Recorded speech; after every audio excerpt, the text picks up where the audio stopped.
এক জঙ্গলে বাস করত একটি দুষ্টু শিয়াল। সে প্রত্যেকদিন খাবারের সন্ধানে জঙ্গলে বের হতো। যাই, আজকে শিকার ধরে নিয়ে আসি গিয়ে। হুক্কা হুয়া, হুক্কা হুয়া। এই বলে শিয়াল চলল শিকারের উদ্দেশ্যে। ধরো, রোজ রোজ এত কষ্ট করে শিকার করতে আর ভালো লাগে না, কিছু একটা করতে হবে। ওই তো, আমার খাবার আমি পেয়ে গেছি। যাক, যে করে হোক ওকে আমার খেতেই হবে। দাঁড়া, বলছি, যাবি কোথায়? আজ তোর মাংস আমি খেয়েই ছাড়ব। কিন্তু এ দুষ্টু শিয়াল কোনো শিকার ধরতে পারল না।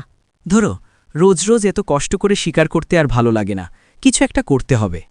সে মনে মনে ভাবল, না না, এভাবে হবে না। আমাকে একটি ফাঁদ পাততে হবে, যেন কষ্ট না করেই শিকার করতে পারি। তাই সে একটি ভয়ঙ্কর পরিকল্পনা করল। সে জঙ্গলে একটি পাঠশালা খুলবে, যেখানে জঙ্গলের সকল পশুপাখির ছেলেমেয়েদের লেখাপড়ার কথা বলে নিয়ে এসে তাদেরকে শিকার করে খাবে। যেমন কথা তেমন কাজ।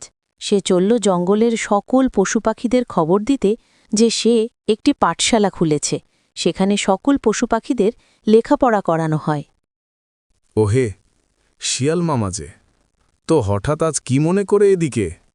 হ্যাঁ কুমির ভাইয়া, আসছি তোমার কাছেই। তুমি তো জানো, জঙ্গলে সবচেয়ে বুদ্ধিমান প্রাণী আমি। তাই আমি ভাবছি জঙ্গলে সকল পশু পাখিদের বুদ্ধিমান করে তুলব।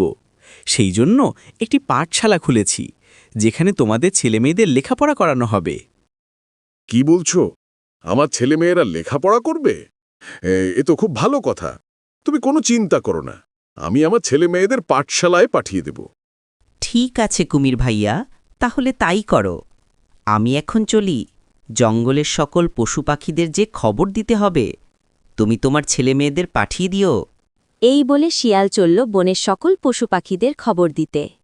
কি হে গাধা ভাইয়া, সারা জীবন কি গাদাই থেকে যাবে?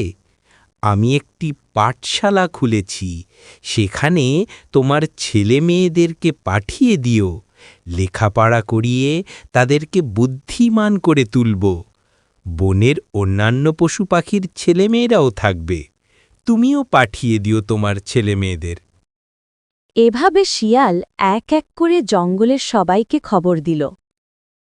জঙ্গলের সকল পশু পাখিকে সে তার পাঠশালার কথা বলল। সকলে তার কথা বিশ্বাস করল এবং ভাবল, লেখাপড়া করলে আমার ছেলেমেয়েরা অনেক বুদ্ধিমান হবে। তাই সকলেই তার পাতা ফাঁদে পা দিল। সে এমনভাবে সকলকে বুঝাত যে কেউই তাকে সন্দেহ করত না। তাই তারা তাদের ছেলেমেয়েদেরকে পাঠশালায় পাঠিয়ে দিল লেখাপড়া করার জন্য। পরের দিন সে এত এত পশু পাখি ছানাদের দেখে খুশিতে আত্মহারা হয়ে গেল এবং মনে মনে ভাবল, আমি একই দেখছি, শুরু যে খাবার আর খাবার। উফ, কিছুদিন খুব ভালোই খাওয়া দাওয়া হবে। হুক্কা হুয়া, হুক্কা হুয়া। বাচ্চারা, তোমরা সবাই মন দিয়ে শোনো। এরপর থেকে সে প্রত্যেক দিন রাতে একটি করে ছানা ধরে নিয়ে এসে খেত। আজ ভালোই খাওয়া দাওয়া হবে। এখন থেকে আমাকে আর কষ্ট করে শিকার করতে হবে না।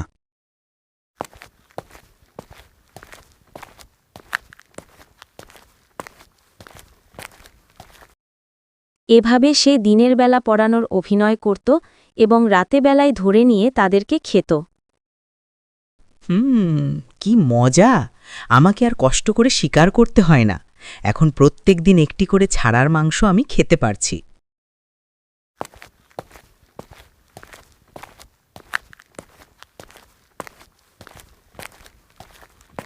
এভাবে শিয়ালের দিনকাল ভালোই যাচ্ছিল। দিনের বেলা পড়ানোর অভিনয় আর রাতের বেলা তাদেরকে নিয়ে খেয়ে ফেলছিল।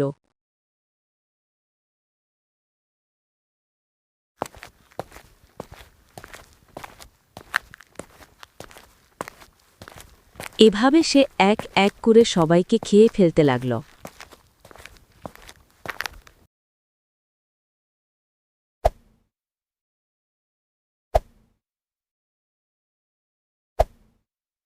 খাওয়া দাওয়া ভালোই হলো, একে একে শেষ।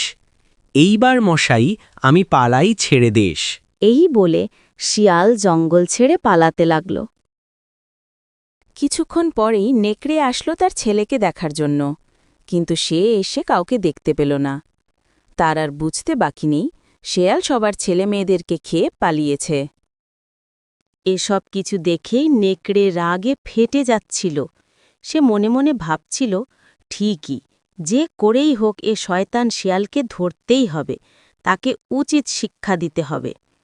সে এ খবর সকলের কাছে দিতে গেল, যে করেই হোক বাজে শিয়ালকে পালাতে দেওয়া যাবে না, তাকে ধরতেই হবে। সে বনের পশু পাখির কাছে এসে সব কিছু খুলে বলল। সকলের খবর শুনে রেগে ফেটে যাচ্ছিল এবং সকলে প্রতিজ্ঞা করল, যে করেই হোক এ পাজি শিয়ালকে আমাদেরকে উচিত শিক্ষা দিতে হবে। ও আমাদের ছেলেমেয়েদেরকে খেয়েছে, ওকে পালাতে দেওয়া যাবে না, যে করেই হোক ওকে ধরতেই হবে। অন্যদিকে শিয়াল নদীর পথ ধরে জঙ্গলের বাহিরে যেতে লাগল। বনের সকল পশু পাখিরা দলে দলে ভাগ হয়ে গেল শিয়ালকে ধরার জন্য।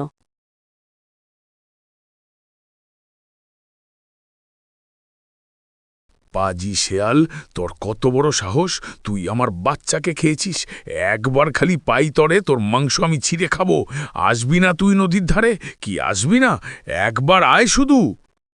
বনের সকল পশু পাখিরা জঙ্গলে চারদিকে ছড়িয়ে পড়ল এবং সকলে যার যার জায়গা থেকে শিয়ালকে ধরার জন্য ওঁত পেতে রইল।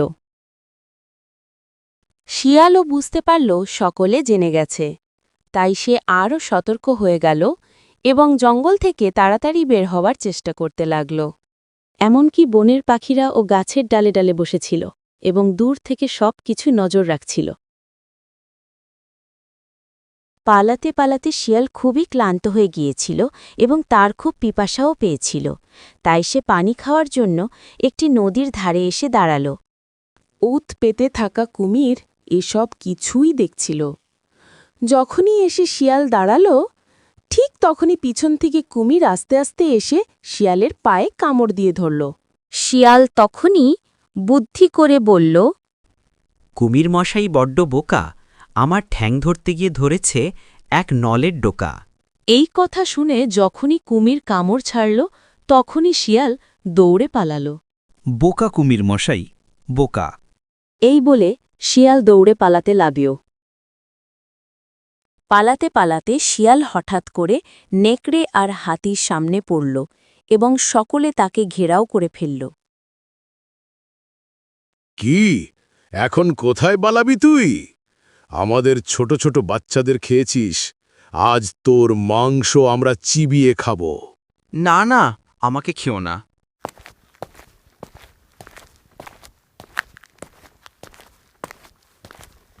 এভাবে সকলে মিলে শিয়ালকে মেরে ফেলল। জঙ্গলে আবার আগের মতো শান্তি ফিরে এলো। প্রিয় বন্ধুরা, এমন আরও মজার মজার গল্প পেতে চ্যানেলটা সাবস্ক্রাইব করে দাও।